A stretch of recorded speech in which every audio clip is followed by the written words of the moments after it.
All right, everyone, I'm going to tackle the only part of the BattleTech Aces rulebook that I haven't touched yet, which is the additional rules for Alpha Strike. And I had a couple of comments on other videos where people were asking about how force withdrawal and indirect fire worked. And I remembered that the only thing required for the Aces box is that you have the Alpha Strike box. And that includes the quick start rules, which is for mech combat only. And it's fairly basic. It tries to keep things pretty simple so you can just get some mechs on the board and blow each other up. So the things that are included in Aces are new to a lot of people. So I figured I'll just make a video about it, and if there's people who like to see a live example a little bit better than reading through it, then this could help them. And so I set up a little desert base here using a combination of terrain. I'll explain that in a minute. And I think the way I have it set up, I'll be able to demonstrate all the rules that are included. And just to be clear, I'm talking about this rule book here. This is the rule book. There's also a campaign book in the box, but this is what I'll be talking about specifically. And this section right here at the beginning of it, which covers the additional rules to be used in this campaign. And it's not that long, it's only a couple of pages. But there are some things in there that could, definitely catch people off guard just because they're a little more complicated than what was in the Alpha Strike box. So as far as terrain, real quick, I am using the Field Tech mats. I got these from Catalyst during the Mercenaries Kickstarter, and they have no built-in terrain on them. They do have hexes, which I just ignore when I'm playing Alpha Strike with miniatures rules. But I like them because they have a desert look to them, which is what the campaign uses. It's on a desert planet, so I just like the way they look. The hills here, the cardboard hills, are from the Aces box, as is the river. The buildings are from the Alpha Strike box, and then these trees are just ones I got off of Etsy. And I think a couple of people asked about them, and the seller doesn't exist anymore on Etsy, but if you just look up railroad terrain, like miniature railroad terrain on Amazon or Etsy, I'm sure you'll find something. So I'll go ahead and get into the rules now, and we'll start with an easy one, which is discussing the cardboard tokens that are included in the box. So this is something that's pretty common in classic BattleTech, where you have something that represents a unit on the board. But in Alpha Strike, that's unusual because it's a miniatures game. So you're usually having things that look like what they represent on the board, and you're using true line of sight to see things. So this box introduces cardboard tokens for things that people might not have miniatures for. And there are a couple of vehicles in the box, but there are no infantry miniatures. So one of the cardboard tokens has infantry on it. The other side has elementals. And you'll see I do have elemental miniatures on here. This was in the Clan Invasion box. I don't know how available that is these days. So just in case you don't have it, they gave you some tokens for that. There are tokens for vehicles as well. And on the other side, they have turrets or emplacements, which we'll talk about in a little bit. And then also they have cardboard tokens for waypoints. And these waypoints typically are used to give you more information during a mission. So you might reveal a waypoint, and then you reference this letter in the storybook, and it might tell you something that's going to change in the mission, or it'll tell you about the game state is going to update, something different's going to happen. It might just give you some story. But in some cases, it will be used as a target. And so if you watched when I played through the original tutorial mission called Training Simulation, these would represent supply caches sometimes, and you had to destroy them as part of your objective. So the line of sight for these did come into play, and that's what the first rule covers. So it's talking about specifically, there are cardboard tokens in the box, and you just need to understand how these work in terms of line of sight. And the rules are super simple.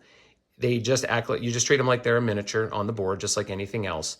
And in order to have line of sight to them, you need to be able to see at least 1/3 of the miniature. It says right here, unlike mechs, other unit types, including those that are represented by these cardboard tokens, never receive a partial cover bonus. So for example, if I were using this cardboard token for the vehicle, if I were to move this, and we'll talk about how this moves, but if I got it into here, where that Hellbringer over there could see part of it around that building, it does not get a +1 to its target number when it attacks it. There's no partial cover for this token. There's no partial cover for anything on the battlefield except for a mech. So it's just being clear about that. So in order to see the token, you have to have true line of sight to it, just like any other miniature, at least 1/3 of it, and they don't get a partial cover bonus. So for for example, in the tutorial mission, when we were using the waypoints, some of them were like this, like behind a building and difficult to see. And so that made part of the mission, a unit actually had to get into true line of sight to that token in order to attack it. Okay, so the second rule, and I'm actually going to skip ahead a little bit in the rule book, I'm trying to keep things in the order of how you play a game. So we started with setup with the cardboard tokens, and now we're going to get into the initiative phase. And this is talking about unequal number of units. And this is something that's in the quick start rules as well. But the aces box is presenting this rule a little bit differently. So when you think about initiative and movement order, you know, if you have 4 units and your opponent has 4 units, it's really simple. You're going to move 1, they're going to move 1, you're going to move 1, they're going to move 1. Very easy. If you were to have, for example, 8 units and they had 4 units, it's still simple. You're going to move 2, they're going to move 1. You're going to move 2, they're going to move 1. It's very easy. Now, when you get into unequal number of units that aren't a nice even multiplier, then things get a little more complicated. And so there's a lot of text on this page here. There's like a table that tries to show you how this works. There's this diagram that says, oh, you can like make counters and things so you can remember how to do this. But in my opinion, this is really simple. So I'm going to use the example of you have 8 units and your opponent has 3. So you can't, it's not an even multiplier. And so you have to figure out what's the number of units I need to move versus when my opponent moves 1. And the way I do it is this. You take the size of the larger force and you divide it by the size of the smaller force. And basically that means you're going to take the number of units that you have left to move divided by the number of units they have left to move. So in this case, it's 8 divided by 3. Now that's going to give you 2.6 something, and you're just going to round that number up. So that's going to round up to 3. And so that means you need to move 3 units and your opponent will move 1 unit. And then you're going to go to the next round. You're going to say, okay, I have 5 units left and they have 2 units. There's still not an even multiplier. So I'm going to divide 5 by 2. I'm going to get 2.5. I'm going to round that up again. So I'm at 3 again. I'm going to move 3. They're going to move 1. And then for the last round, I have 2 and they have 1. So now it's a nice even multiplier. I move 2, they move 1. That's the way I do it. And that's called front loading the unequal number of units because you're moving the maximum number of units first. So the first 2 turns we're moving 3. And then the last turn we're going to move the fewest units, which is 2. So this is just the reverse of how it is in the quick start rules, which would have you do the opposite. You would move 2, then you would move 3 and 3. That's it. So in the aces box, they want you to use the front loaded, and they mention in the rules here that it's just because there are like movement objectives and other things going on in the campaign missions. And this way of doing initiative just works a little bit better for those types of objectives. So that's it. I hope the way I did it makes sense to you. I think it's better than trying to figure all this out. But it can be a little tricky to get the hang of this, but once you do, it's not too bad. Okay, so let's talk about force withdrawal. So that rule is in the quick start rules for Alpha Strike, but it's talking specifically about how the player handles force withdrawal. And in the BattleTech Aces rulebook, it's talking about how the Aces side will handle that. So what does the Automa do in force withdrawal situations? If you're not familiar with force withdrawal, it's just a rule that tries to simulate the real world battlefield, which is that every single pilot is not just going to take themselves to their doom at all costs. Like no matter how damaged they are, they're just going to keep plugging along and just wait until they die. They will attempt to move off of the battlefield once they take a certain amount of damage. And as a player, your only requirement is that you have to move toward your home edge, like toward your escape edge. You don't have to necessarily take the unit off the board. You can stay and fight a little bit, but you have to start moving back toward your home edge. You can't keep trying to move toward objectives and things like that. So that is in the quick start rules for the player. And there are some differences in how the Automa does this and obviously how the Automa executes this. So I'll explain that a little bit.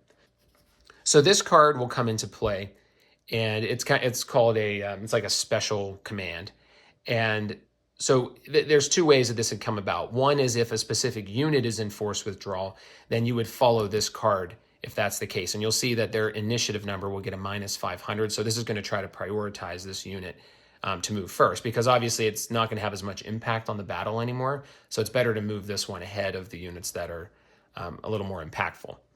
The other way this could happen is if something in the mission dictates it. So if the mission is over, if someone has completed the objective, there's no need to be on the battlefield anymore. So all of the Aces units will go into force withdrawal, and they will all follow this card. Now, there are some commander cards that also mention this. So it is usually card E.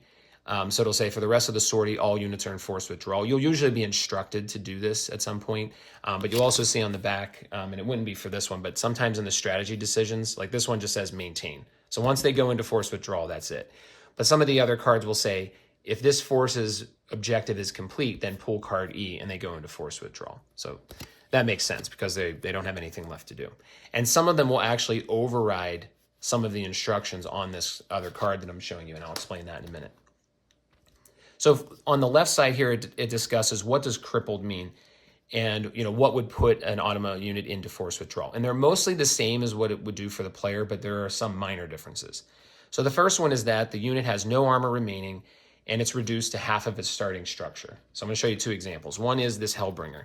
So if I were to remove all of its armor pips through damage, so all the armor pips are covered, and I covered 2 of the structure pips. At that point, it would only have half of its structure remaining, and it would be in force withdrawal.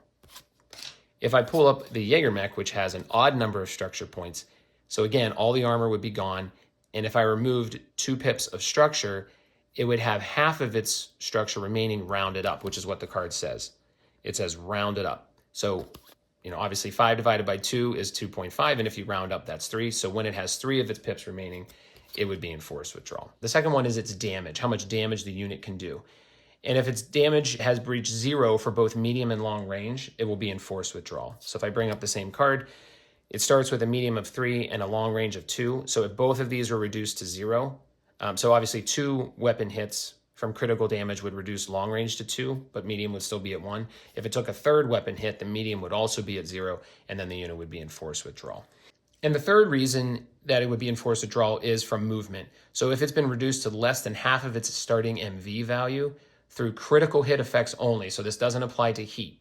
Like if a unit overheats by 3 and it reduces its movement by 6 inches, that's not applicable to force withdrawal. It's only from critical damage. So if I bring up the Hellbringer again, it starts with a 10-inch movement. This would be mostly from taking the MP hit, the MP critical hit, which reduces its movement by half. So the first hit, it would take it down to 5 inches. It would not be in force withdrawal from that. If it took another one, then it would get reduced again, and then it would be in force withdrawal. So those are the 3 conditions where that can happen. Now, the major difference is from movement, because in the quick start rules for the player, the movement rule is that if the unit has been immobilized, it's in force withdrawal, which I always find that kind of amusing, because it's like, you're immobilized. How do you withdraw from the battlefield? You can't move anymore. But I think it's more of just a designation for objectives, like is the unit crippled, then, immobilized counts as crippled. All right, so as far as the automa works in terms of executing this, so once it gets in force withdrawal, first it talks about units in force withdrawal are going to ignore movement objectives. So if there's a movement objective for the campaign mission, the unit just ignores it completely, even if by moving off of the battlefield, going towards its escape edge, it could pass that movement objective. It completely ignores it. And they are also ignored. These units that are in force withdrawal are going to ignore any changes to their priority number. So these would be the move first and move last tokens that can be applied by some of the commander cards. These units are not eligible for those. So you would move on to something else. Okay, so what does the automa do? And it took me a minute to understand this. But basically it says if this unit is crippled and in force withdrawal, it's going to use the nearest target. It doesn't care about any other targets on the field. It's just looking at the nearest one. And it can use jump movement if it needs to. Obviously, if this doesn't apply, I guess you just use ground movement. I guess it's just letting you know jump is fine. And then it's going to escape from the edge using sprint movement mode if needed. And so at first I thought, okay, that makes sense, right? Escape from the edge. If they cannot do that, so if they're not able to escape on this turn, they will just move closer to the escape edge. They will then look to get cover. They'll try to target the nearest enemy if they can, and then they'll try to get in as few enemy firing arcs as possible. So this all makes sense logically in terms of what is this unit trying to do. It's trying to get off the field. If it can't, it's going to try to get closer to the escape edge and get cover, and maybe try to shoot at somebody if it can. At first, when I saw this, and the first time it was used in one of my missions, I thought, wait a minute, is it going to try to do what the players would do, which is just move an inch away just to get a little closer to the escape edge and then try to still shoot at me until I can get off the board? But then I realized, remember, these are filters. You try to do the first filter, and if you can, you're done. So this says specifically escape from edge. If they can escape from the edge using sprint if needed, then they just get off of the edge. Now, the card I showed before, the commander card, this one specifically says, during the movement phase, if the unit still has armor, it will not sprint. So for example, if this card was pulled because the objective is complete, these units might still have some armor left. And in those cases, they will not sprint off of the edge. So if they If their ground movement doesn't take them off the escape edge, they will not sprint, they'll stay there, and they will fight a little bit more with their armor they have remaining. So in those cases, the units will try to stick around and see if they can hit the player, but they will use their maximum ground movement to go toward that escape edge, and if they get off of it with that ground movement, then they will. And I sometimes have to keep reminding myself of that, like you're doing filters, okay? You don't have to do all of these. You just do one, and then if you can't figure out or you can't execute it, then you go to the next one and try to narrow it down. All right, so let's get into the fun stuff. We're going to talk about combat vehicles and infantry. These are the new unit types that are included in this box, and they're a lot of fun, and they add some flavor to your game. But before we do that, I'm going to remove my cardboard tokens at this point, and I'm going to replace them with some miniatures. So I'll take the vehicle off, I'll put that one down, and I will take my turret off, and I will put a miniature turret out there. And I'll just show you these real quick. So I got this one off of Fortress Miniatures, and I think it's made by Death Ray Designs. It's pretty decent, nothing special, but I like it better than a cardboard token. And same with these. I got these on Fortress Miniatures as well. These little infantry guys, they're real basic. My kid actually broke one of them. I didn't spend a whole lot of time painting them or anything. I just wanted to get, an infantry miniature. And then this is this is the Catalyst Pegasus miniature. So that's an official one there. Okay, so in this box, there are rules for 3 different types of ground vehicles and infantry and battle armor. And those are kind of considered all just part of infantry. Now the rules for these, I'm going to split them up into movement and combat. So I'm going to start with movement, again, trying to follow the normal flow of the game. And movement on the whole is pretty straightforward. You might look at these things and think, oh, geez, these are all these different kinds of units, and there's quite a few rules for them, and I'm getting a little bit confused. But to be honest with you, they move mostly like mechs do. There's just some different restrictions as far as the terrain that's on the board. So I'm going to start with the vehicles. There are 3 types that are supported by this box. There may be a 4th type that I'm going to tell you about anyway, even though it's not supported. And those are tracked vehicles. So that's like the LRM carrier that has actual tracks on it. Sorry, a lot of reflection. It has tracks that moves on. So you can think of these as typically big, strong, heavily armored, and they can pretty much deal with any terrain for the most part because of those tracks. Then we also have wheeled vehicles, and then we have hover vehicles. And these are usually like really fast, but potentially really fragile types of units. And those are the 3 that it supports, and it tells you on the unit card what type they are. So T for tracked, W for wheeled, and H for hover. And you'll see those referenced in the rule book as well.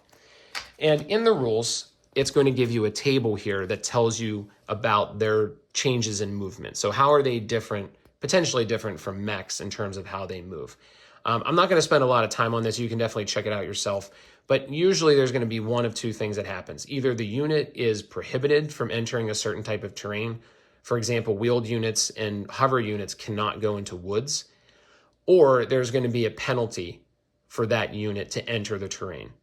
So for example, the tracked units can go into woods, but they're going to take a 1-inch movement penalty. So they're going to be like mechs. They're going to have to spend an extra inch of movement for every inch they move in woods. So 1 inch of movement inside of woods would cost 2 inches of movement.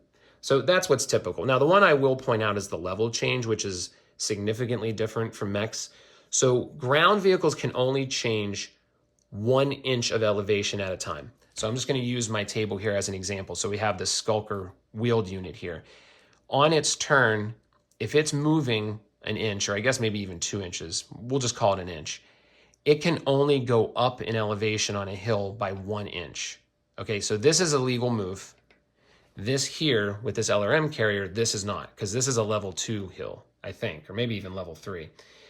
So that can't do this. That's not possible. So they can only go up 1 inch at a time. When they go up an inch, or down an inch, sorry, I should also mention going down, if it's either way, they need an extra 4 inches of movement to complete that. So this 1 inch of elevation change right here is going to cost them 4 inches of movement. So let's just say I'm moving 2 inches here. That's going to cost me 6 inches of movement for that Skulker. So they have a pretty significant penalty to go up and down hills on the battlefield. And that applies to all of the unit types. So even hovercraft, they're going to need 6 inches to go from here to here, or to go from here to here. That's going to cost them 6 inches of movement. Same goes for tracked vehicles, 6 inches. And like in the case of the LRM carrier, this only has 6 inches of movement. So if it wanted to get up here and get a nice view of the battlefield, that's going to cost all of its movement right there. Now, with one unique thing about hover is that they can go over water without any penalty whatsoever. So tracked and wheeled vehicles can't go in water, but hover, they can move right along the water, no problem. All right, so a couple other little rules about vehicles as far as movement goes is that, again, they don't get any partial cover. So there's no, if you try to move them and hide them, halfway across a building, it really doesn't matter because they're not going to get a partial cover modifier anyway. Now, if they can go into the woods like a tracked vehicle, they will of course get cover for that. But as far as wheeled and hovercraft go, they're going to have a harder time getting any type of cover. And the only other thing I'll mention for this is to keep in mind that some units have a turret. And what that means is for example, this here, which is a Pegasus, I think I'm going to use it to represent a Maxim. But in any case, they have a turret. And the miniature has one, but it also has one on its card. So for example, if I pull up the Maxim again, if you look at its special abilities, it has this TUR ability, which is for turret. And then it tells you in parentheses how much damage it does at each range. So it would do 2 at short, 1 at medium, and none at long. And we'll talk about combat in a minute, but just keep that in mind when you move these because, if I'm moving it this way and I go like that, I can keep it facing this direction. Like, even though if I do that and it's actually the Hellbringer here is behind the front firing arc, because I have a turret, that allows the unit to attack in all directions. So even if that unit's not in my front firing arc, I can still attack it using the turret. It might be a reduced damage amount because not all units have all of their weapons in a turret. But it would allow me some more flexibility in terms of attacking. So that's a cool part of vehicles is, they might have a turret and they can still attack even if a unit moves out of their front firing arc. Whereas mechs, typically, that's a little more difficult for them. Some units can attack in the rear, but that's it's not that common. So as far as infantry go, it's pretty similar. They're going to have in the rulebook, they're going to have a cost table, and their costs are not identical, but they are similar to vehicles. Their base movement is 1 inch, and now for them, woods don't cost any extra movement, which is interesting, and they have the same restriction for the level change. So they're going to require 4 inches to go up 1 inch of elevation on a hill. Now they're also prohibited from water, which makes sense. You don't want to drown your infantry. Now, I'll show you 2 different types of infantry that I have. So I have this conventional infantry here, and then I also have the elementals, which are considered battle armor. So I'm going to put those here and talk a little bit about the elevation change. Now, they have 2 different types of movement. So the foot level, and by the way, I have the foot infantry in this cut out piece of paper because for some reason they don't give you Alpha Strike cards for infantry in this box, which I thought was kind of odd. It'd be really nice to have them. I don't have any, and it'd be cool if they had the the wipeable cards. But in any case, I just went on master unit list and printed this out. But so they have a 2-inch movement, and it's F, which is foot movement. And the elementals, they have 6-inch movement, and they can use jump. So there are 2 different types of movement for these units. Now, the elementals have 6 inches, so for them, if they use ground movement, it's no problem to go from here to here, just like the vehicles did. That'll use all of their 6 inches of movement. They also have the option to just go ahead and jump, and they can kind of just bypass this elevation change and jump to whatever position they're looking for. These conventional infantry, you might be saying, well, how the heck can they get up on there? I mean, they can do an elevation change, but they only have 2 inches of movement.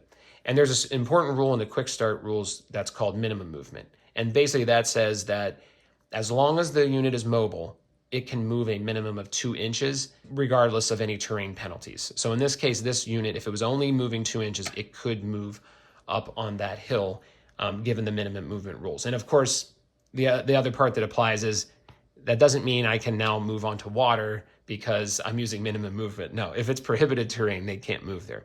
But any terrain that would give them a penalty, they're allowed to move the minimum 2 inches, even if they can't pay that penalty. So that's how that part would work. If you're looking at that, wondering how would this foot infantry be able to do that? Okay, so other notes about movement.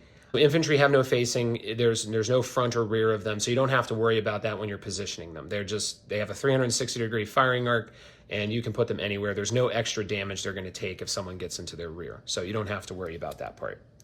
The other really cool thing is that you can transport infantry as part of the movement phase. So infantry move very slow, as you saw, especially conventional infantry, but you can use other units to transport them across the battlefield. And there's a couple of different ways that can happen depending on if you're just a conventional infantry and you're getting on a vehicle, or if you're a really cool elemental who's going to hang onto a clan Omnimech, which is really neat. So I'll explain that. So in order for infantry to be transported, there's a couple of special abilities they need to have. And again, it depends on how they're doing this. So I'm going to start with the conventional infantry. So just my foot soldiers here, and I'm going to use this when I'm using to represent a Maxim hover tank to give the example here. So if I look at the Maxim card, it has another special ability that's called IT. So it has this IT3. And what that means is infantry transport up to 3. And 3 is indicating the weight or the size of the cargo that's carrying. And if I pull up my foot soldiers, they have a special ability down here. It's very dim, but it's called CAR2, and that means cargo and number 2.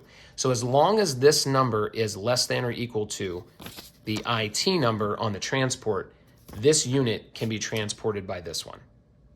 So hopefully that makes sense. So in this example here, this infantry could board or mount this transport during the movement phase. There's a couple of restrictions on that. Number one, this unit cannot have moved yet. So the transport can't move before the infantry mount it. So it would have to be at the start of the movement phase. So in a more realistic example, we'd say like we're behind this hill here, right? Sorry, I'm kind of getting out of the camera there. But we'll just say they're behind this hill, so they're not at any risk of getting attacked. At the start of the movement phase, this infantry could use 2 inches of its movement to mount this transport. Now, in order to do that, they have to be in base-to-base contact, and I think that means officially like within an inch of the base. They can use their 2 inches, they can board that transport, and when they do that, the rules say that you take the card, so if I put the card here, you put the infantry on that unit's card so you remember that they're currently being carried by that transport. Okay, and when these units are mounted, so when the infantry is mounted on this hover transport, they pretty much are almost like they're removed from the battlefield. So they're not able to do pretty much anything. They can't, they have no impact on initiative, so they're not going to count as something you move during the initiative phase. So like when we're talking unequal number of units, they're not going to count for your force size. They can't make attacks, they can't spot for indirect fire, and they can't use any of their special abilities that affect other units. So they're very restricted when they're on the transport, which again makes sense. They're in a transport. Once the infantry is mounted on this transport, the transport itself can move, but it cannot use sprinting movement. So it'd have to use regular ground movement on this turn. But other than that, that's how mounting works. So that's really the only restrictions you have for that part. So dismounting happens in almost the same way, but a little bit different rules. So this unit could move, and let's say it wants to get here and try to get these infantry like kind of hidden behind this building. They can, the infantry can dismount. However, it can't happen on the same turn. So if this was my turn where I mounted the infantry on that transport and then I moved this transport, that's it for the infantry. They're not able to dismount right now. On the next turn, they'll be able to do that. However, it's part of the transport's turn when they'll dismount. In other words, you're not gonna be able to on the next turn if I say, okay, I'll clear my movement here. Now I'm going to dismount my infantry, and now I'm going to move my transport. That's not how it works. The dismount happens at the end of the transport's turn.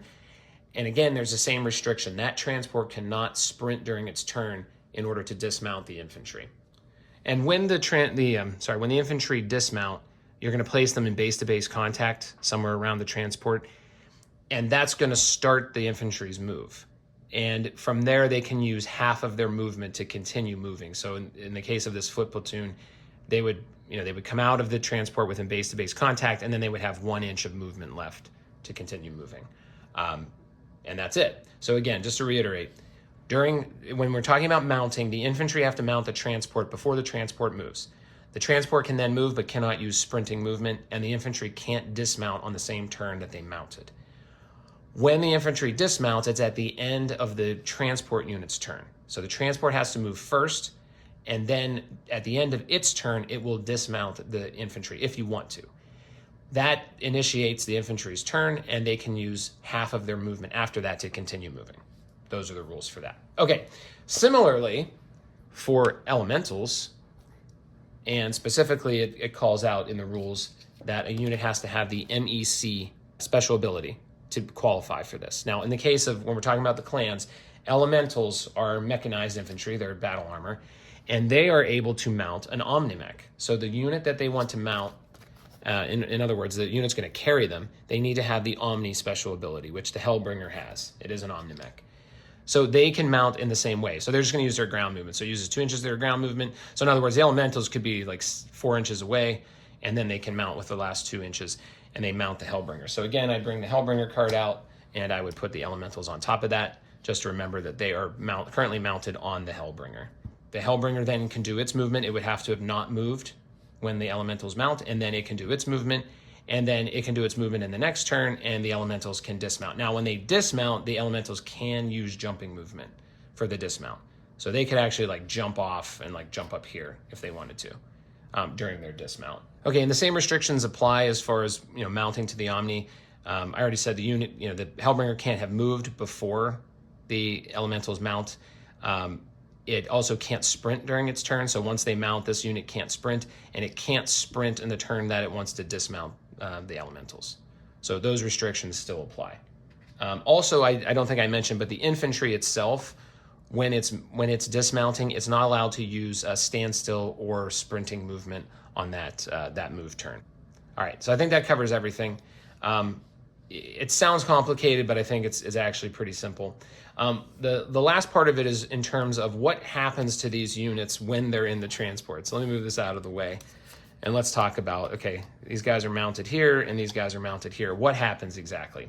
So when you're attacking, if somebody attacks a transport with an IT special ability like the Maxim here, if they destroy this unit, the infantry inside are also destroyed.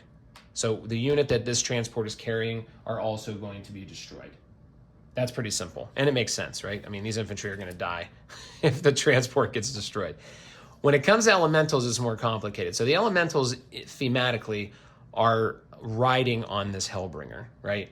So if somebody attacks the Hellbringer, there's a chance that their damage is going to hit the elementals instead of the Hellbringer.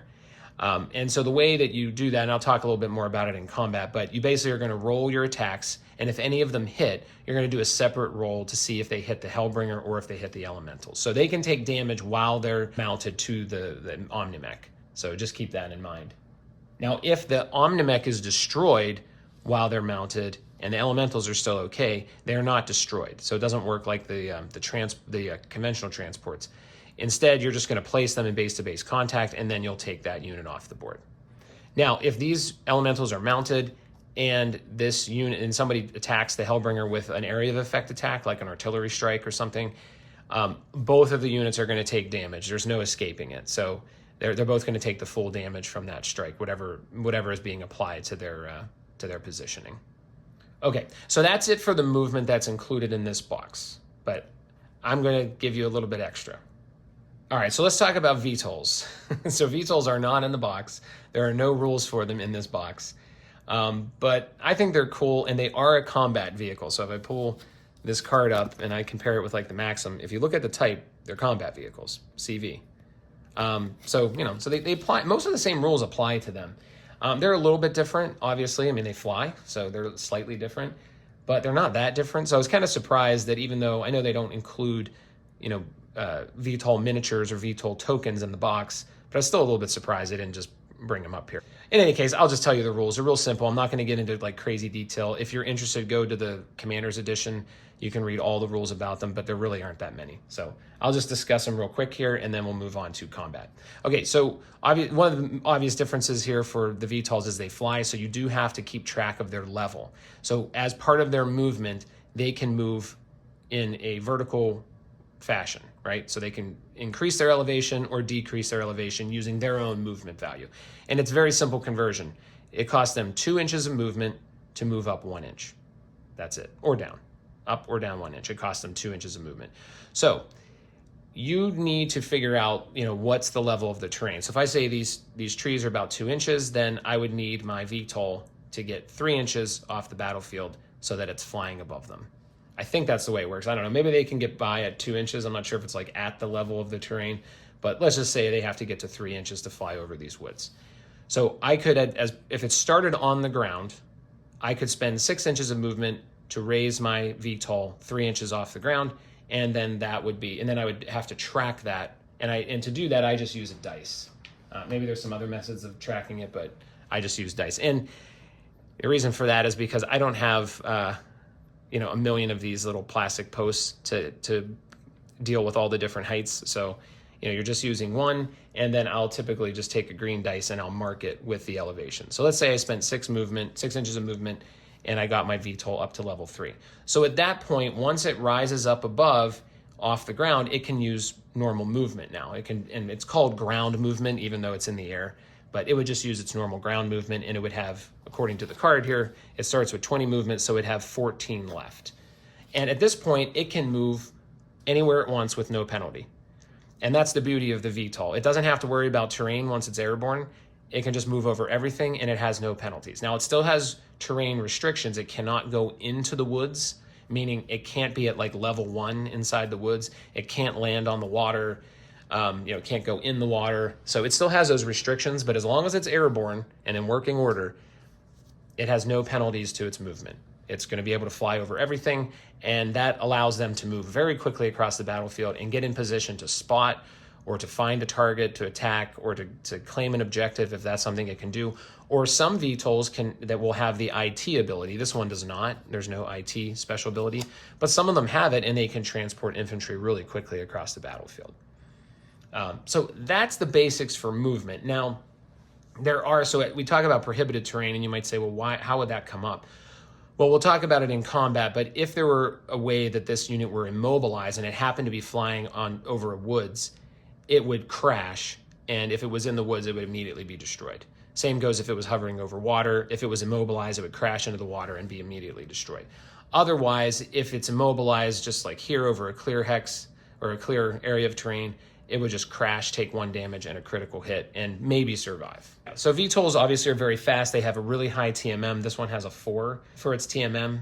And in combat, they actually get a +1 bonus if they're airborne. And I can't think of a lot of reasons why they wouldn't be airborne, but I guess there are some reasons. Maybe if you were landing to drop off infantry or something, that could be the case. But their TMM tends to be very high, and they're difficult to hit. But that's it for movement. I mean, that's really the extent of it. Like I said, the Commander's Edition might have some extra little rules, but for the most part, that's really all there is to it. You just have to track that elevation. And obviously, you have to make sure its elevation is above the elevation of the terrain so that you can move over it. That's an important thing to remember. If I'm at level 3 and we measure this and we say, well, wait a minute, how tall is this building here? Is that 3 inches? Yeah, it's 3 inches. You need to get up a little higher. You need to get up to level 4. Okay, so just make sure that you get up to level 4 before you move over that. And you spend move for that, so it's important to keep track of your current elevation. I would say for most games, if you're using VTOLs, they probably just start in the air just to make it easier. And, just start them at the level that's above everything, just to make it easy. But if you want to make it more realistic, that's fine, but just make sure you're keeping track of your elevation changes. So let's talk about emplacements. So I mentioned way early on that I have an emplacement or a turret over there on that hill. And emplacements are considered armed buildings. So even if you're using a cardboard token, you're treating it as a building that has that's the size of the hex space, and it has a height of 1. So that kind of answered one of my questions, which was if I take this token again, and I put this token here, if I have a short unit like this one, like the LRM carrier, can it see this thing? I mean, it's just, I need line of sight to the cardboard token. Can it see that? But the rules clarify that if you're using emplacements, you're going to treat them like they have a size of 1 inch tall. So that would mean that basically anything that can see the edge of this hill can see that emplacement. Okay, so emplacements are going to have a forward facing, and if you look at the token, it actually has this red chevron here that's going to indicate it's forward facing. Their facing can't be moved during the game. So whatever facing they have at the start, that's just where it stays. It can't be adjusted, and they're immobile, so that's why. Okay, so during combat then, I know we're not talking about combat yet, but they're going to have the immobile modifier, which is -4, so they're going to be pretty easy to hit, which makes sense. They don't move, so they're going to be pretty easy to hit. Now, they're also going to be good for spotting. They can spot units, and when they do that, they're going to apply a -1 modifier when they're attacking or when they're spotting. So because they're standing still, they're going to get that bonus as well, right? So they're standing still, they get the -1 target number modifier for their attack, so to speak. And when we get into indirect fire, I'll explain what that means, why there's a -1 for their spotting as well. Anytime there's a critical hit on an emplacement, so emplacements themselves have their own cards, just like the other units, and they also have structures. So anytime they take a critical hit, it's automatically a weapon hit. And that's the only type of critical hit they have down here. So it's always going to be a weapon hit. And for something like this, it's just a medium emplacement. One weapon hit's enough to take this thing out. It won't have any damage it can do, but it can still spot. So you got to be careful of that. And the rules actually say specifically, if you reduce the emplacement's damage to 0, it is in force withdrawal, but it can't actually do anything because it's immobile. So I like that it clarifies that for you. It can't actually do force withdrawal. But there you go. That's it for emplacements. Very simple. There's not a whole lot to them, but they will act as a unit. They operate a little bit differently. They'll be on the back of the commander card. So after you're done with all the normal movement and combat, you're going to flip the card over, and then you'll go through any emplacements you have and use this targeting priority to attack with those. Okay, so let's go ahead and get into a movement example, and we're going to use all the stuff we just learned. And starting with the unequal number of units. So for this example, I have 3 units over here. I have 3, 4, 5, 6, 7. I have 7 units. The Automa only has 2. You know that the emplacement doesn't count toward initiative, so it's going to help them, but it's not going to take part in the initiative and the movement. So they just have the elementals and they have the Hellbringer. So we're going to imagine that the Automa won initiative, and so the player is going to have to go first.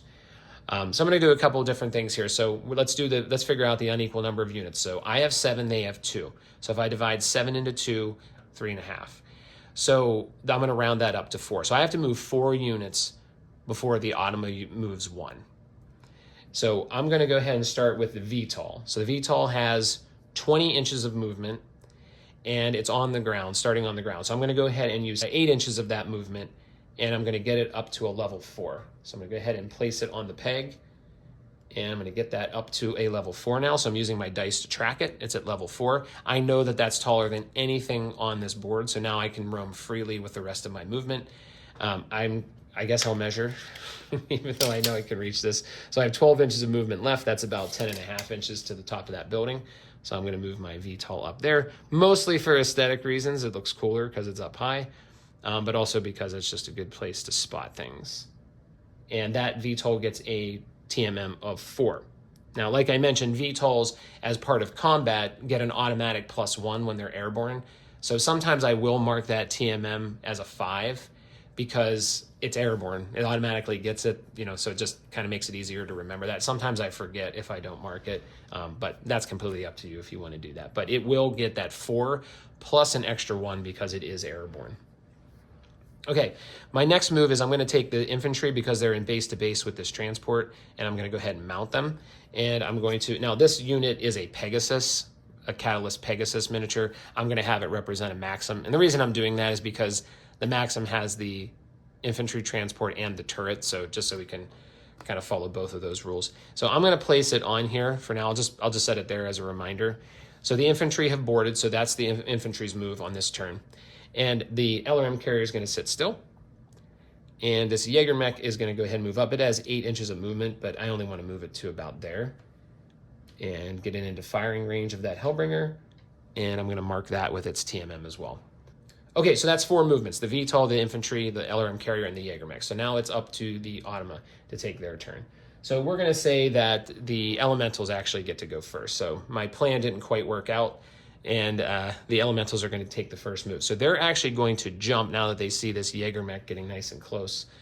They're going to use this, take advantage of this, and they're going to use their 6 inches of jump movement to get right up close to this Jägermech. So they're going to go right here and get right on them, and then they're going to get their TMM here, which is 1, but because they jumped, they're going to get a 2. Okay? So that's their movement. So now we go back to the unequal number of units. I have now 1, 2, 3 units still to move, and the Automa has 1. So now it's real simple. I'm just going to move my remaining 3, and then the Automa will move their last unit. So hopefully that helps to clear up the unequal number. I know it wasn't a super complicated example, but hopefully that helps a little bit. So I have 16 inches of movement with this hover. I'm going to try to get it right about here, and I have plenty of movement to do that. That's only about 14 inches. So this transport is going to move here for now, and the Maxim gets a TMM of 3. So it uses its ground movement for 3. This infantry that's in the woods is going to go ahead and stand still. And then my skulker really can't do anything. It has 14-inch wheeled movement, but it literally can't do very much. So it's just going to try to get up here. It has 14 inches of movement. It's just going to kind of go this way. Yeah, that's fine. It's just going to go up here and just try to get within striking range of that Hellbringer if it moves out. Okay, so that gets a TMM of 3 as well. So we'll say the Automa is going now, and it's going to move this Hellbringer up. It's going to take a very bold move and say, I want to get into range of as many units as possible. Now, I can't do that behind here because I won't be able to see that vehicle. It's covered with that.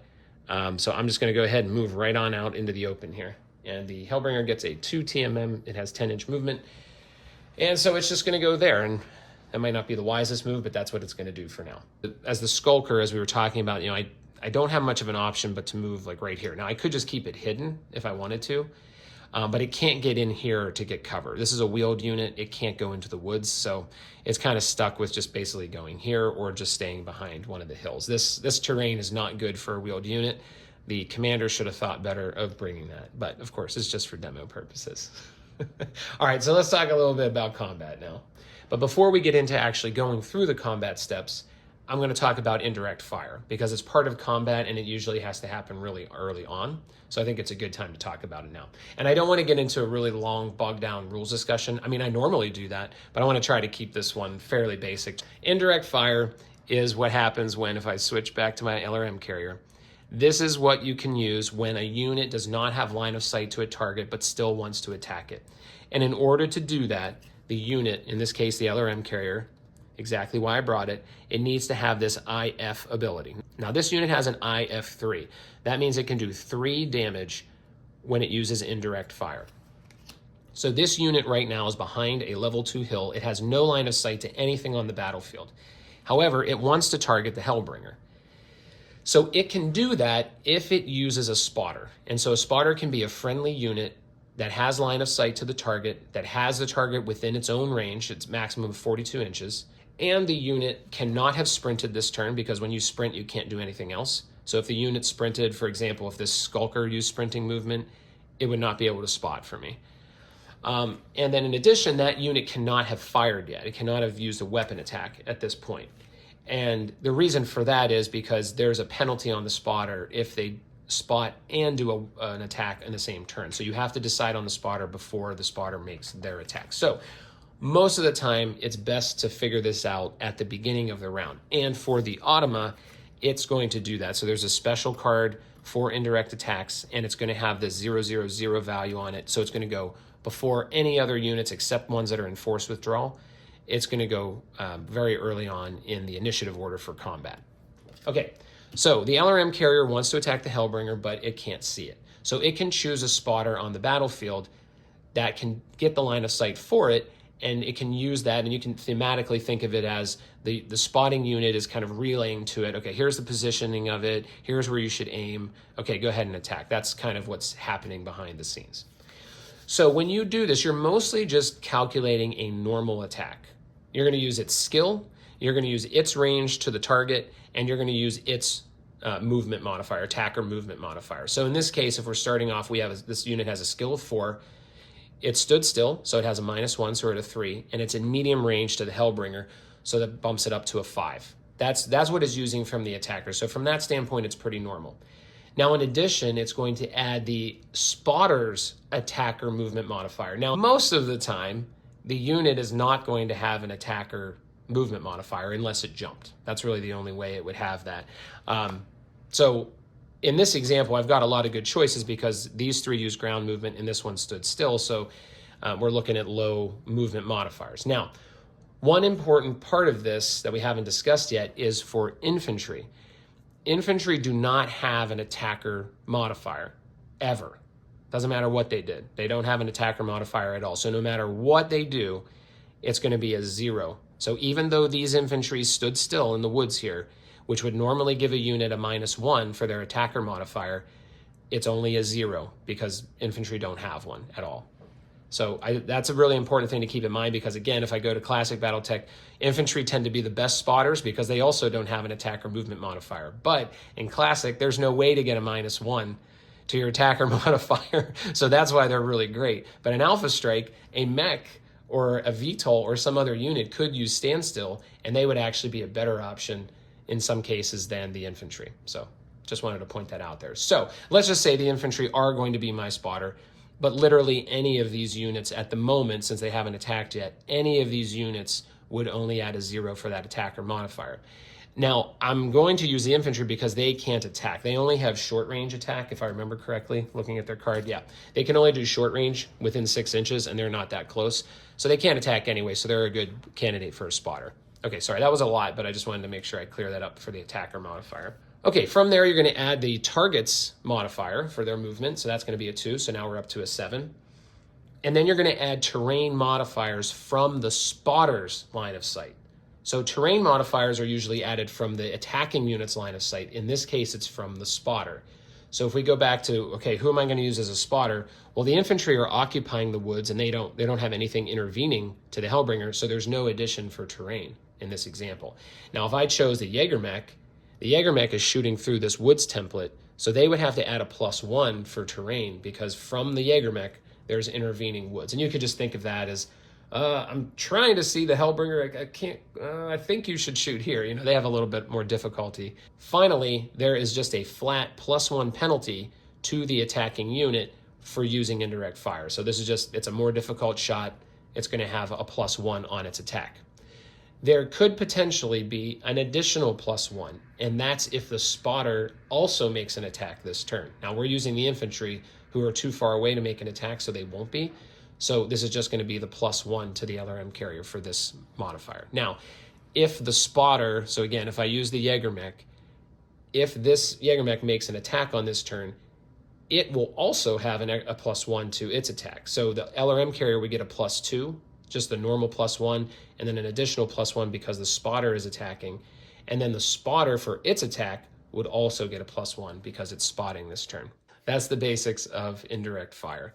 So to finish off our example, the target number, if we're just trying to figure out if this is worth it or not, the target number would be an 8. It's 4 for the skill, it's 2 for the range to the Hellbringer, it's -1 for using standstill movement, so we're at a 5. I add the target movement modifier for the Hellbringer, which is 2, so we're up to a 7. I add 0 for terrain modifiers for the infantry. There's no terrain intervening. And I add 0 for the attacker movement modifier because it used standstill movement, but infantry don't have an attack modifier. And then it's a +1 for making an indirect fire attack, so that would be an 8 total. So if I thought about that, I'd say, that's pretty good. I think I'll do it. I'll take the 8. That's a pretty good number for an indirect fire attack. Just one other quick thing to know about the spotter. If the spotter is attacking, they're allowed to attack a different unit. So they have to spot the same unit. So like, let's just say, for example, there was another LRM carrier here. If they're both using the Jägermech in this example, the Jägermech has to spot only the Hellbringer. So if there were another unit somewhere, it couldn't say, okay, here's this unit, this LRM carrier can use indirect fire for that, I'll spot for that one, and this one, I'll spot for that one. You can't do that. Each spotter can only spot one target. However, that unit does not have to, if that unit is making an attack, so if the Jägermech were attacking this turn, it does not have to attack the Hellbringer. It could attack the elementals on this turn if it wanted to. So it can only spot one unit and it can only attack one unit, but they don't have to be the same unit. Hopefully that makes sense. That part's a little bit confusing. To be honest with you, when you're using indirect fire, most of the time it's not a great idea if the spotter is going to attack this turn. So when I show you what it looks like for the Automa, you'll see that they prioritize it the same way. So let me pull that card back up. Okay, so here's how the Automa is going to think about it. So here are their instructions. Use this order when any units with indirect fire, IF, or artillery, ART, and those are special abilities on the card, if they do not have line of sight to any enemy. So if they have line of sight to anything, they're gonna use that as the target. But if they don't have line of sight to anything, you're gonna use priority 0 to perform these steps. Use the Commandex battlefield support filter. So in that case, you're gonna pull up the commander card, you're gonna flip it over, and you're gonna use the priority that's listed under the battlefield support cards. So in this case, it's can we destroy the unit? Who has the most structure lost? Who has the most armor lost? And who has the highest PV? Those are the priorities you're going to use to figure out which target you want to use for indirect fire. Once you figure that out, the target, of course, has to be within line of sight to one of your friendly units, and that means one of the ACE's friendly units. So you have to make sure that unit has line of sight to it. And then you're going to select a spotter, and it has a priority list for which spotter to use. And so this is kind of going back to what I said as far as how do you choose a spotter. So it wants the spotter to have line of sight to the preferred target. So we already figured that out on the commander card. Which target are we going for? So the spotter needs to have line of sight to it. The spotter is immobile or use standstill movement. If it's immobile, that means it's probably in bad shape, but it's not going to move anyway. So what the heck? Why not use that one? It's going to get a -1. Or if it used standstill movement, except for infantry, it will get a -1 as well. The unit that deals the least amount of damage. So that would, again, this is where we're getting into what would we prioritize. So if the unit can't do a lot of damage, maybe it's better for it to just spot for a unit that does a lot. In this example I used, if I use the infantry as a spotter, the infantry only does 1 damage. So it might be better for them to just spot and let this unit do 3 damage with indirect fire. That might make more sense. So that's what the Autumn is thinking about as well. It's looking for the target having no cover, and that means in this example, again, it would prioritize the infantry over the, well, of course it already would have because it technically used standstill movement, even though it doesn't benefit it as infantry. But it would choose the infantry anyway because the Hellbringer has cover from the Jägermech. It does not have any cover from the infantry. So it would make more sense to use the Jägermech, or it would make more sense to use the VTOL, which also has a clear line of sight to that target. There's no cover involved. If the spotter deals less damage than the total IF rating or ART rating of all indirect units, it will not attack. So if there are more, it doesn't matter how many indirect attack units there are on the table for the ACES side. If the spotter is dealing less damage than all of them, then that unit just is not going to attack this turn. It's just going to skip its attack, which again makes sense. If it doesn't have a lot of chance of doing more damage than the IF units, then why should it attack? Let's just remove that modifier, because it's a modifier both ways, right? It's an extra +1 to the indirect attack, and then it's a +1 to that unit's attack. So it's probably better to just skip that. And then finally, all these indirect firing units will attack the same target when they attack this phase. So they're all going to be going for the same target when they attack. And there you go. So that's how the ACES side is going to handle indirect fire. So now let's get into a combat phase. I'll show you indirect fire, and we'll just kind of go through some of the additional concepts related to combat. Most of the differences when it comes to mechs, like between vehicles and mechs, are going to come into what happens when they take damage. But I'll show you a couple of the differences here in the rule book as well. So we already talked about this with the cardboard tokens, but vehicles don't get a partial cover modifier. So even if you can only see half of the unit behind a hill or a building, it doesn't matter. There's no partial cover for them. The only physical attack a vehicle can use is a charge. I can tell you from personal experience, I mean, I've been playing BattleTech for quite a while. I've never seen a vehicle make a charge, but maybe I don't play aggressive enough, for lack of a better term. Vehicles don't have any heat scale. They can't overheat. If anybody applies heat effects to them, like if you had a fire starter or something and it applied heat, it would just become damage instead. It's 1 damage per 1 heat. When you construct vehicles in classic BattleTech, they have to have enough heat sinks where they can't build up any heat. So they have to be able to fire all their weapons every single turn and not build up any heat. That's just part of the construction rules. So that applies to Alpha Strike as well. So if I pull up a mech, of course, it has the heat scale here. Some of them can overheat. When you look at a vehicle, that scale's gone. It's just not there. So vehicles there's no heat related to vehicles when it comes to combat. And the same goes for infantry as well. Now we talked about the turret. So any vehicle that has that TUR special ability is going to have a 360-degree field of fire for the turret. Not every unit that has a turret, and the Maxim is a good example. So the Maxim normally deals 3 damage at short range, 2 at medium, 1 at long.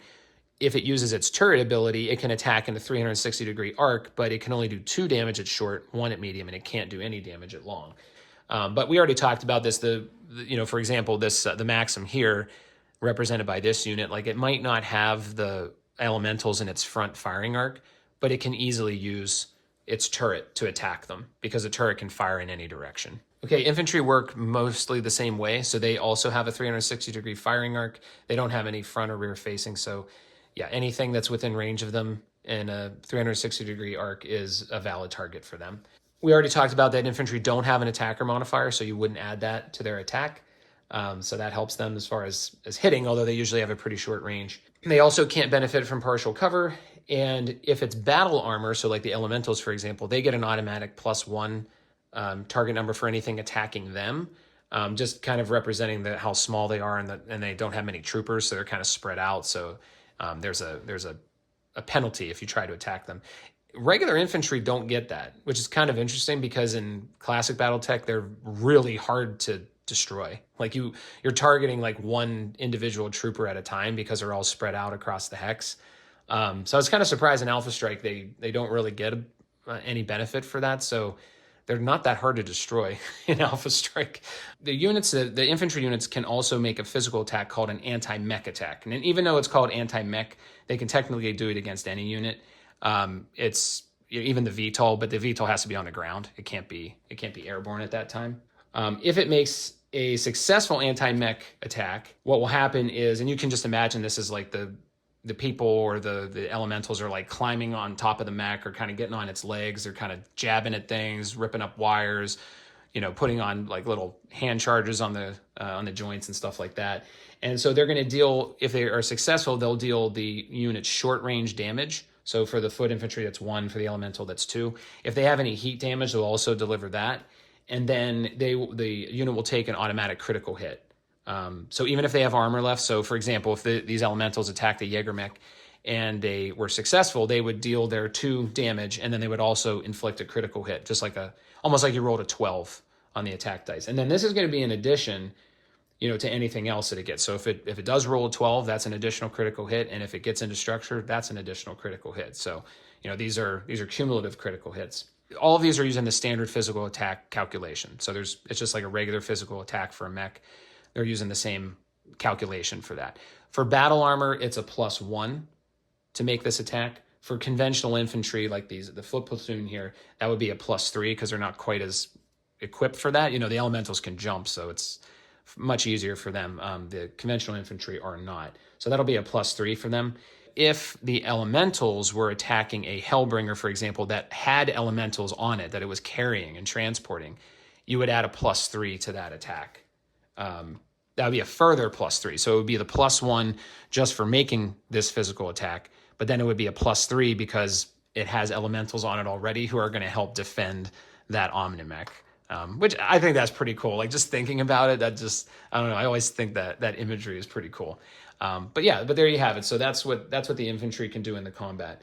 Now again, as far as taking damage, this is where things will be, fairly different from how it goes with mechs. And if you've watched my tutorial like playthroughs, you probably have already seen this, but especially for vehicles, anytime that a vehicle takes damage, period, it is going to roll on the motive systems damage. Actually, I should say whoever's attacking that unit will roll on the motive systems damage table. And basically this means there's a chance that attack would damage the way it moves. It would damage the tracks, the wheels, the hover skirt, whatever. And this is per attack, right? So this is not, if you hit, you roll multiple attack rolls and you hit 3 of them, you don't roll 3 times on the motive system table. You just roll 1 time. So for example, let's say my Skulker takes a hit. So I would take a couple of dice, 2d6, I'd roll them. I got a 6, I would consult the table. And in this case, it's a 2 to 8, so that's no effect. So I would get away with it there. Now, wheeled movement and hover movement both add a +1 modifier when you roll on this table. So that roll of 6 would actually be a 7, but it would still be no effect. If you get a 9 or 10, it subtracts 2 inches of move from the unit and subtracts 1 from its TMM. If you get an 11, it will cut its movement in half and cut its TMM in half, and you round down on those. And if you roll a 12, the unit's completely immobilized. So that's where it comes into play for a VTOL if you are playing with a VTOL. If you were to immobilize the VTOL, and that can happen in different ways, a unit could potentially take enough motive hits that it just naturally reduces its movement to 0 and immobilizes it. But in any case, if it were to be immobilized while it's over water or over woods, it would crash into those, and they're prohibited terrain for these units if they're on the ground or below the level, so they would be destroyed. If it crashes into something where it is allowed to be, it would take 1 damage and then roll on the critical hits table. So I'll be honest with you, most VTOLs don't have, look at this thing. It has 1 armor and 2 structure, so the chances of this happening, it takes damage and then it gets immobilized and falls and crashes and takes damage and then it still needs a critical hit is pretty slim. but it could happen. But that's how that stuff can happen to the VTOL. Okay, in addition, just like with mechs, if you roll a 12 on an attack roll or the unit goes into structure, if the attack gets into structure, you're going to roll on the vehicle critical hit table. And you're going to use this table when you're playing BattleTech Aces, and this is different from what you would find in the Commander's Edition. In the Commander's Edition, it's actually very likely that a vehicle would not take a critical hit because 6, 7, and 8 are all no critical hit. But on this table, they changed it, and the vehicle is guaranteed to take a critical hit. No matter what you roll, they're going to take a critical hit. And a lot of them are the same as a mech. Like an ammo hit destroys a unit, that's the same as a mech. Fire control hit adds a +2 to its targeting. Weapon hit reduces its damage. MP hit cuts its movement in half. And then there's 3 that are in bold here that are unique when it comes to vehicles. So one is that the crew is stunned, which immobilizes it for the next turn. It actually gets the -4 modifier to it when this happens. And then as long as it survives, the crew recovers and you can proceed as normal on the next turn. Crew killed is on an 11, so that actually destroys the unit completely. You just remove it from play. It's almost like it took all its armor and structure damage. And then 12 is an engine hit. The first engine hit will cut the move, TMM, and damage values in half in all range brackets, and then a second one destroys the unit. So it's actually, you're actually more likely to just completely destroy the unit for a vehicle than you are for a mech. Okay, and for infantry, there's no real difference in how they take damage versus like a mech, for example. Like we said, if they take a critical hit, they just take a weapon hit. That's all they take. But as far as them taking damage, there's no real major differences there, unless what we talked about, if an infantry is inside of a transport when it's destroyed, a hover transport or a vehicle transport, the infantry unit is also destroyed. For the elementals or the battle armor that are being transported by a mech, things get a little bit different. And we talked briefly about this, but basically what happens is, since you're using multiple attack rolls in this version, in the ACES system, for every one of those that hits, so let's just, for example, let's just say the Hellbringer right now is being attacked by the Jägermech at medium range, and it's currently transporting the elementals. So it has elementals on it. So just like a normal attack, we're going to calculate the target number, and we're going to roll to see how many of those 3 attacks hit. Let's just say, for time's sake, that it's a 7 to hit. So roll the 3. So it's going to get, actually all 3 of these hit. So all 3 of these rolls that I just did hit. So now what we're going to do is we're going to take, so we know there's going to be 3 damage. Now we need to figure out who's taking the damage. So we're going to take 1 dice away from each of those pairs, and then we're going to roll these. On a 5 or 6, the attack hits the elementals. On a 1, 2, 3, 4, it hits the Hellbringer. So we roll again. So there would be 2 damage to the elementals and 1 damage to the Hellbringer. So the elementals are kind of taking the brunt of that attack in this example. So that's what's a little bit different if that unique situation comes up where an Omnimech's carrying battle armor and somebody tries to attack it. You just figure out if the elementals take any of that damage. And like I mentioned before, if the Omnimech were to be destroyed, like if that 1 hit would take out the Hellbringer completely, the battle armor are not destroyed. Assuming they survive those 2 hits, they're not destroyed. You would just place them on the map and then take the Hellbringer away. Okay, so just to wrap things up here, let's go ahead and go through the combat phase. I'll just kind of skip around to the things that are interesting. One thing I didn't mention about the VTOLs, if you are going to use them, the elevation of the VTOL has no bearing on targeting at all. So if this Hellbringer wants to attack it, you're not like including the 4 inches in your measurement. It's just, you're just using the normal ground measurement to that. So in this case, the distance to that VTOL is about 8.5 inches. I don't add 4 inches to it. I don't say, oh, it's actually 12.5. That's not how it works. So you can't take your VTOL up to 20 inches and try to keep it at long range all the time. That's not going to work. Okay, but let me just go through this and we'll just kind of play through some attacks here and just going through all the different rules that we covered during this video. So let's start with the LRM fire from the indirect fire from the LRM carrier, which has LRMs. So we already calculated this, but I'm just going to go through it again just so we can cement the rules. So to make this calculation, I'm picking a spotter that has not moved yet on this turn. So at the time I picked the infantry, they have the unit in their arc, their front arc, and they have it in their range, so within 42 inches. I didn't mention, I don't think, originally when I was discussing it, but this unit also needs to have the target in its front firing arc if it doesn't have a turret, and which the LRM carrier does not. There is no turret special ability, so this is it has to have it in its front arc, and it also needs to have that target in range. I think that last part there is obvious, but it does need to have the target in its range. The spotter as well needs to have the line of sight to the target. It needs to have it in its front arc. It needs to have it in its range, and it cannot have made the attack yet when you decide it's a spotter. Okay, so all that stuff is good. So we have the 4 skill for the LRM carrier. We have a -1 for its attacker modifier. We have a +2 for the units, the targets, TMM, so +2, so we're at a 5. We have we're going for the range from the attacking unit, so that's another +2 for medium range, so that's at a 7. Then we check for terrain from the spotter, which is a 0, and we add the spotter's attack modifier, which for infantry is always a 0. And then we finally add a +1 for just doing an indirect fire attack. So we're going to roll 3 dice, and we're going to be trying to get 8s on these. Okay, so roll that, and I did absolutely horribly and missed all of my indirect fire attacks. What a waste. Okay, but hopefully that makes sense of how you do the indirect fire. Now, if the aces were doing it, they would use a slightly different priority list potentially, but they're mostly following along in the same steps, and you would calculate their number exactly the same way. Let's do some combat for the aces side. So the Hellbringer is going to try to take out this Maxim. It's going to try to wipe it off the map here and kill the infantry inside. So let's see what happens here. So let's just say it's a really low target number, which I think it will be. So it's a skill 2, it adds a +3, and it's in short range, so it's only 5s. So let's just say the back of the card says, this Hellbringer is going to use maximum overheat because the target number is so low. So in that case, the Hellbringer can do 7 damage. So let's go ahead and do that. Okay, so I have 7 dice here. Had to go find some extra dice. So it only needs 5s, and it's using its maximum overheat. So let's see what it does here. So it looks like it hit everything. Yeah, everything hit on this attack.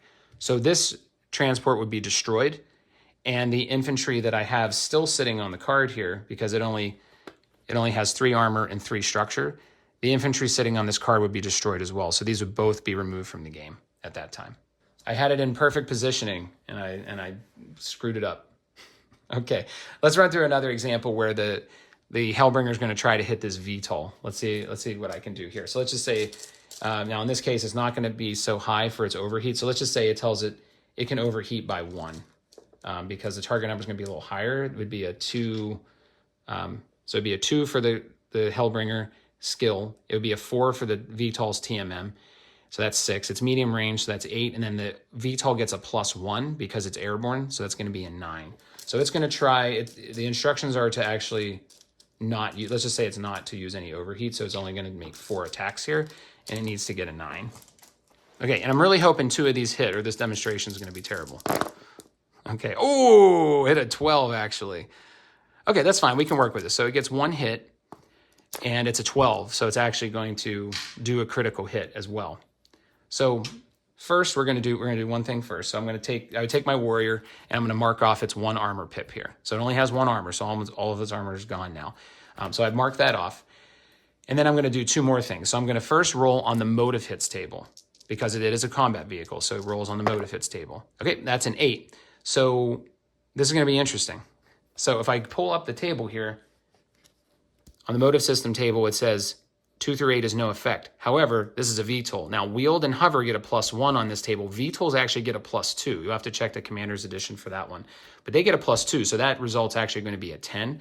So 9 through 10, I'm going to reduce the movement of the VTOL by 2 and reduce its TMM by 1. So next round, it will only have 18 inches of movement, which is still a lot, but its TMM will only be 3.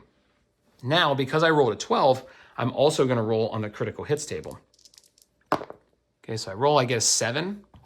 We're going to pull up the critical hits table, and in this version of it, that's going to be an MP hit. In the Commander's Edition, that would be nothing, but in this version, it's going to be an MP hit. That's going to reduce its movement and TMM by half.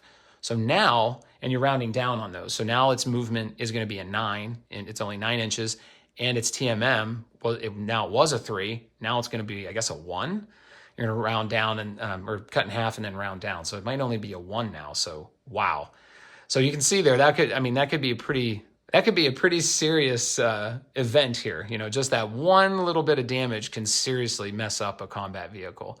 And you will find that is the case, especially with the critical hits table in this box. It's very unforgiving to combat units. Okay, so hopefully that clears that up. You know, I could do it for the Skulker, but you're basically going to follow those same rules there as far as roll on the motive table and roll on the critical hits table. Now, if I said, I haven't used my combat vehicle yet, the Maxim's still in play, so we could use our turret here to make an attack on these elementals. You know, I probably would attack the Hellbringer, but what the heck? Let's attack the elementals. So I'm actually, you know, the elementals are actually a little bit behind my front arc.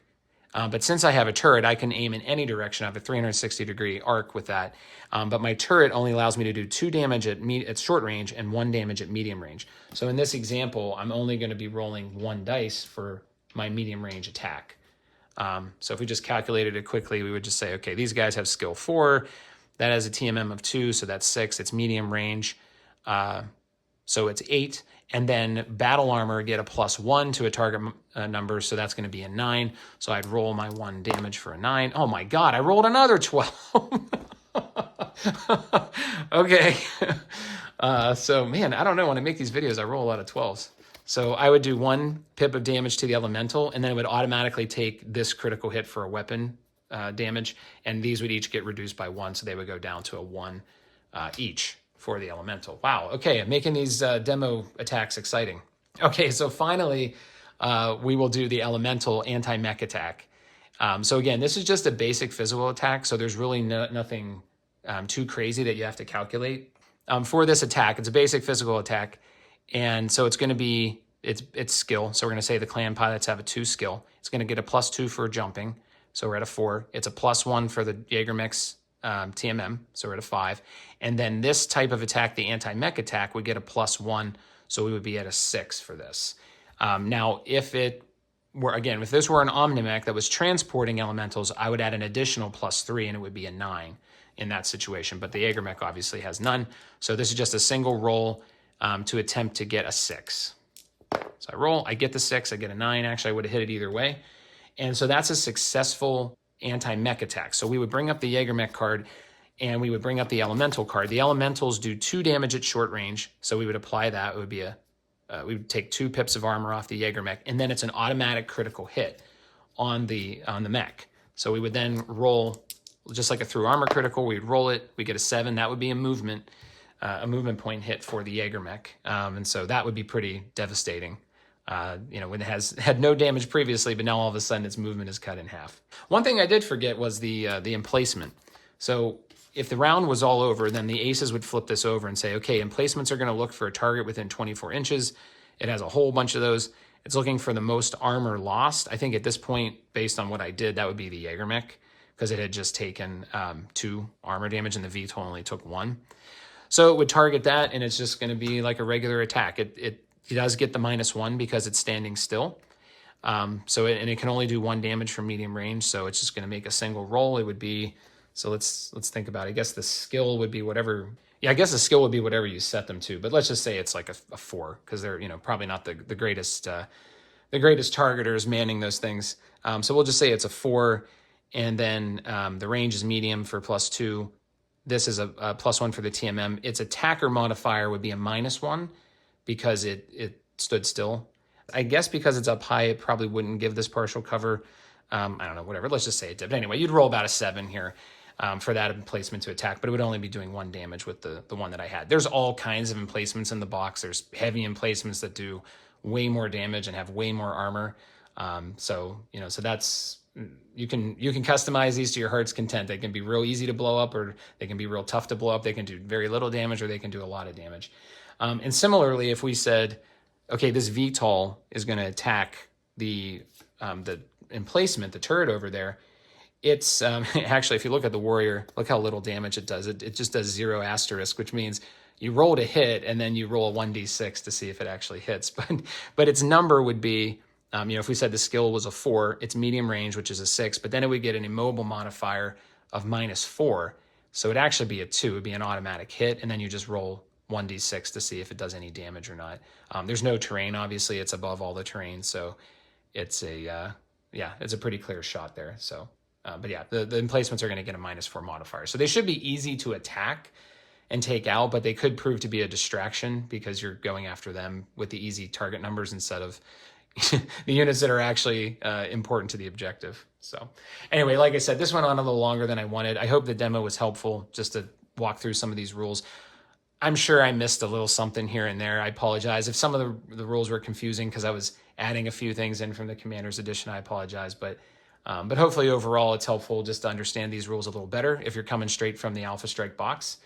And have lots of fun incorporating these in your games. I know the campaign seems to be, really eager to get this stuff in the game, which is awesome. Like the first missions already include vehicles and stuff like that are in the box. So, so that's cool. So, so have fun with this, and ask any questions you have, any clarifications, just put them in the comments. Thanks for watching.